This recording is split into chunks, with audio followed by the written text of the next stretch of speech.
안녕하십니까, 비카움 밀리어네어입니다. 최근 들어 다시 한 번 더 2025년 7월 일본 대지진을 예언한 만화책 타츠키류의 내가 본 미래라는 책이 화제가 되고 있는 것 같습니다. 실제로도 이 책은 한때 일본의 한 방송사에서 특집 보도를 한 이후에 프리미엄이 붙을 정도로 구하기가 어려웠던 것이 사실입니다만은, 지금은 이렇게 재판에 특별판까지 찍어내면서 이제는 독자들 자신만의 내가 본 미래를 써보라는 취지의 일기장까지 세트로 묶여진 완전판을 판매하고 있는데요. 방송국과 출판사, 그리고 절판된 만화책의 재판 발행. 자, 이미 여기서부터 벌써 냄새가 나지 않습니까? 특히 어느 나라가 됐든 방송국의 주작질은 이미 여러분도 잘 알고 계실 것이라고 생각을 합니다만은, 특히 한국이나 일본의 버라이어티 쇼에서는 더욱더 성행하고 있는 것이 사실이기도 하죠. 또 그 중에서도 한국의 스타 맛집이라는 취지를 갖진 맛집 컨텐츠들의 주작 방식인 PD가 돈을 받고 프로그램의 가짜 맛집을 스타들의 맛집으로 둔갑시키는 방법은 이제는 너무도 유명한 수법이 되고 말았습니다만은, 일본이라고 해서 딱히 다르지는 않은 것 같습니다. 특히 아침 방송이라던가 아니면 버라이어티 쇼 또는 이제 돛킬이라고 하는 일종의 몰카쇼와 같은 프로에서는 이런 주작질이 아주 빈번하게 일어나고 있고, 심지어 대결 프로그램들마저도 주작을 하다가 역사 속으로 사라지는 게 일상 다반사에 해당할 정도로 현재 일본 방송국들의 주작 역시 한국의 그것과 크게 다르지 않는 것 같네요. 자, 그럼 결론부터 먼저 말씀드리겠습니다. 제가 판단하는 내가 본 미래는 이렇듯이 책을 찍어내는 출판사와 방송국이 엮인 주작일 가능성이 매우 높다라고 생각을 합니다. 그럼 우선 책을 보시면서 왜 그런지를 먼저 말씀을 드리도록 하겠습니다. 우선 이 책은 1부 예지몽 편과 2부 미스테리 편으로 나뉘어 있습니다. 그러니까 원래 이 책의 작가인 타츠키료는 미스터리 만화가입니다만은, 이 책의 2부에 해당하는 미스테리 편을 보면 알 수가 있듯이 스토리도 조잡하고 만화가로서의 능력도 꽤 부족한 편에 해당하지 않나라는 생각을 하게 되는데요. 더욱이 이 작가의 그림체만 놓고 본다면은 80년대 유행하던 여타 일본 소녀 만화물과 딱히 차별점을 두기도 힘들고, 컷 분할이라던가 전개를 본다 하더라도 역시 공포 만화의 거장 이토 준지의 몰입도와는 전혀 다른, 절대 집중이 안 되는 그저 그런 이른바 안 팔리는 만화가에 불과하다는 것을 쉽게 눈치챌 수가 있다는 것이죠. 그럼에도 불구하고 이 책에서 말하고 있는 작가의 양력을 통해서 봤을 때 1975년부터 1998년에 이르기까지 약 23년 동안 99편의 만화를 연재했다라는 사실이 오히려 더 미스테리이지 않을까 싶습니다. 그러니까 이 책의 만화가는 여러분께서 기대하셨던 것처럼 들장미 소녀 캔디나 유리가면 같은 소녀물을 그리던 만화가가 매일 자신이 꿨던 꿈을 그린 꿈 일기장을 썼는데, 그게 알고 보니까 예지몽이었다더라가 아니라 하필이면 우연히도 미스테리 만화가로 성공하고 싶었지만 결국은 실패하고 1999년 20세기의 종료와 동시에 발행했던 내가 본 미래라는 단행본을 끝으로 결국은 만화가라는 직업을 그만둔 그런 사람의 책이라는 것이죠.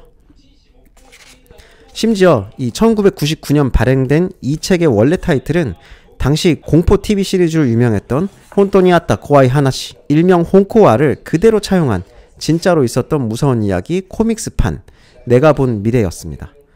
물론 작가 자신마저도 그 은퇴 이유를 소재가 부족했다라고 밝히고 있기도 하고요.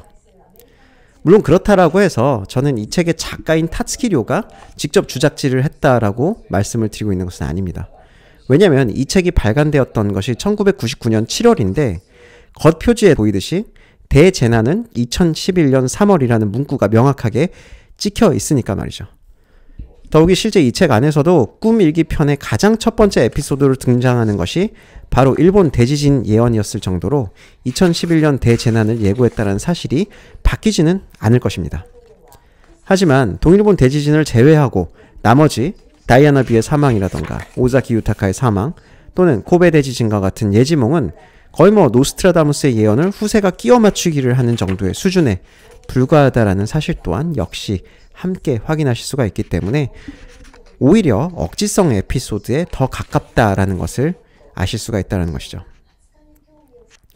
그렇지만 그럼에도 불구하고 2025년 7월을 앞둔 지금 시점에 다시 한 번 더 이 책이 이슈가 되는 이유는 2021년 추가로 발행했던 완전판에서는 기존의 발행본에 없던 2025년 7월 필리핀해에서 쓰나미가 일어나고 일본과 아시아 국가들을 모두 덮친다라는 추가 예언이 포함되어 있기 때문입니다만은, 다시 한 번 더 자세히 들여다보시면 이번 발행본에서 작가는 자신이 1998년 인도에 갔을 때 이런 재난 꿈을 꿨다라고 말하고 있을 뿐더러, 당시 작가가 인도에서 만났다라고 말하고 있는 이 신비의 인물 사이바바를 보면서 드는 생각은, 지금은 없어진 한국의 무한도전이 인도에 갔다가 사기를 당한 것과 정확하게 오버랩되게 만드는 포인트이지 않을까 싶습니다.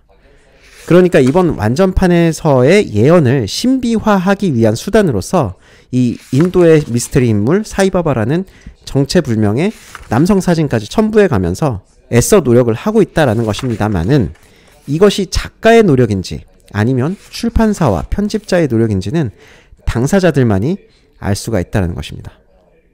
아무튼 작가는 2021년 7월 5일에 이 꿈을 한 번 더 꾸었다라고 주장하고 있고, 이것이 일어나는 것은 2025년 7월이다 라고 말하고 있습니다만, 사실 그동안의 주장을 따르자면은 또 모든 예언은 꿈을 꾼 시점으로부터 5의 배수에 해당하는 해에 실현이 되었다라는 것을 기반으로 할 때, 어째서 갑자기 이번 예언만 4년 후가 되는 것인지 정말 의심스러운 부분이기도 하고 말이죠.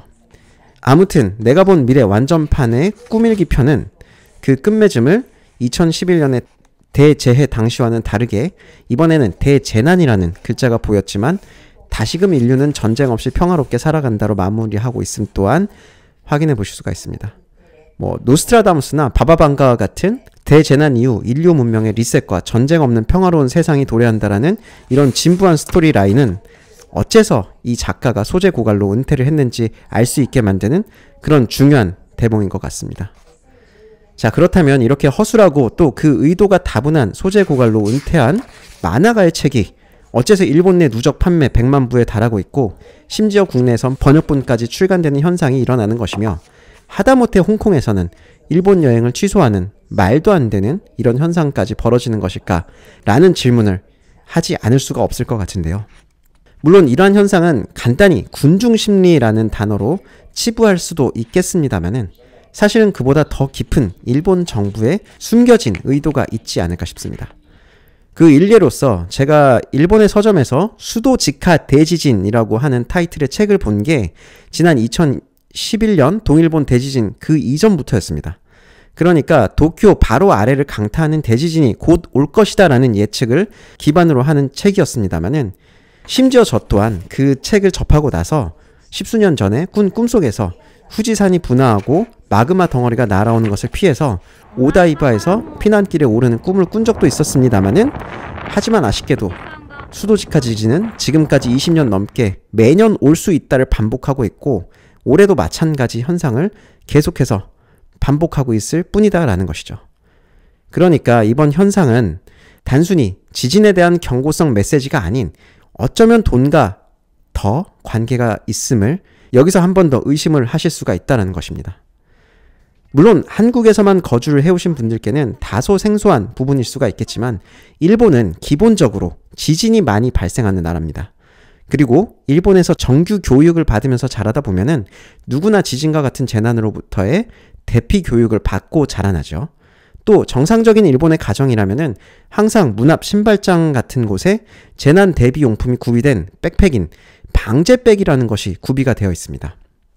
더욱이 이 방제백 안에 들어가는 구성품을 살펴보신다면은 자가발전 라디오에서부터 비상식량, 물, 배터리와 랜턴, 그리고 양치 세트, 비상용 변기, 또 마스크와 판초, 그리고 전신 드라이 샤워 스프레이, 에어매트, 조난담요, 안대, 그리고 귀마개, 또 야광 호루라기나 압박붕대, 구급 세트, 그리고 티슈나 레인코트에 이르기까지 정말 다양한 분야의 다양한 제품들이 포함이 되어 있습니다.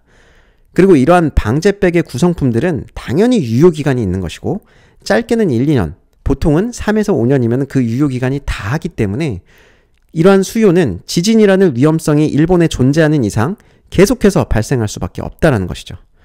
그렇다고 전 국민이 모두 한 개씩 가지고 있는 것은 또 아니기 때문에 1억이 넘는 일본의 인구를 생각해 본다면은 거의 마르지 않는 샘과도 같은 시장이다라는 것입니다.